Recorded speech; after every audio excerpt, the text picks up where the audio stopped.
Hi, we come to the final of our sessions, the series Faith. Today we're going to be looking at community and the role that community plays both in encouraging and nurturing faith, but also how our faith can help and grow the community of the church, of our neighborhoods, and beyond. Community is real important. From the very beginning of creation, God created humanity to live in community. And much the story of Scripture, particularly the Old Testament, the First Testament, the Hebrew Scriptures, is the story of how community is strengthened around the Jewish people, how God claims them and calls them and renews their faith, how that relationship between God and people extends across generations.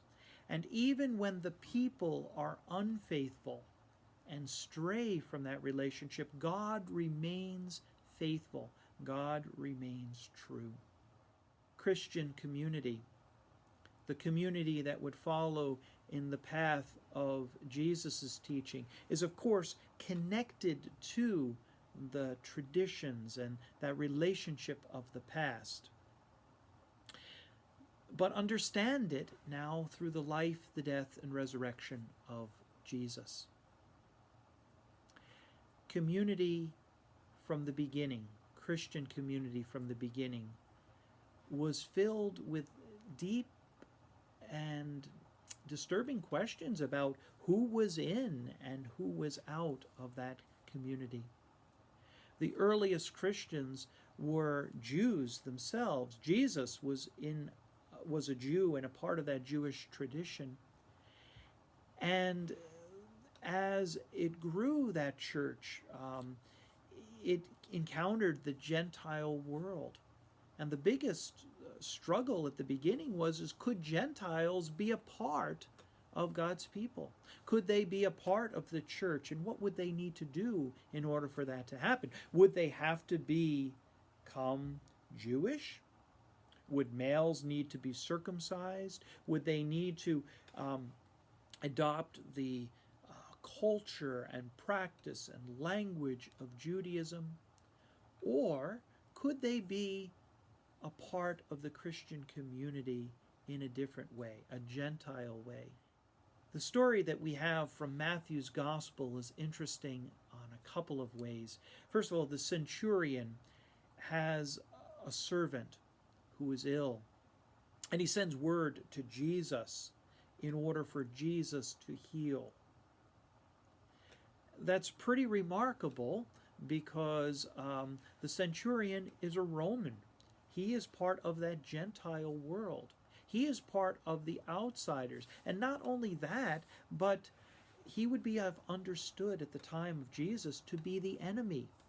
A centurion is a soldier in the Roman army. It's the Roman army that is occupying the Holy Land, restricting the movements of the people. It is the Roman army also who puts down rebellions. And later on, it is the Roman army that destroys the temple in year 70. Matthew's Gospel and the other Gospels are written after that event. So not only do you have the animosities of the Romans that were present at the time of Jesus, but you also have the additional added layer of having destroyed the most sacred of all sites, the temple. So when a centurion asks Jesus, and then in that encounter appears that he's not worthy to even be near Jesus, Jesus demonstrates a larger community. Not only does he heal the servant of the centurion, but he comments on his faith, that the centurion is a person of faith. It helps to push the boundaries In Matthew's Gospel, at the very end, the disciples are taught to go to the very ends of the earth, preaching, teaching, and baptizing. That God's relationship with humanity is understood through the Jewish tradition, understood through Christianity, but it is not limited to that. That God's work in the life of the larger world, the larger community, goes beyond. And Christians are invited to enter into, to head in that direction. Question for you. When you think of faith community, how big do you draw the circle? How big do you draw the circle when you think of God's love and God's care? And can you expand? Can you expand the definitions and the circles to include those beyond those who are baptized? And can you extend it beyond to include faithful people of different traditions and different experiences of God? And can we learn from them?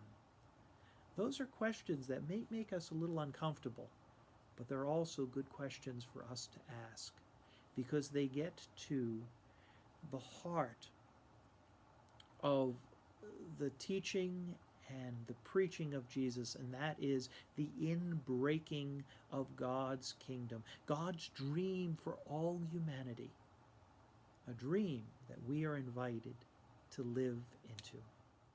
Thank you for being a part of this faith series, and I hope that the devotions, the conversations, the videos, all of it will have lit a little light on your path, will have strengthened you in your own faith journey. May God bless you and be with you, and we'll see you in the future. Thanks and goodbye for now.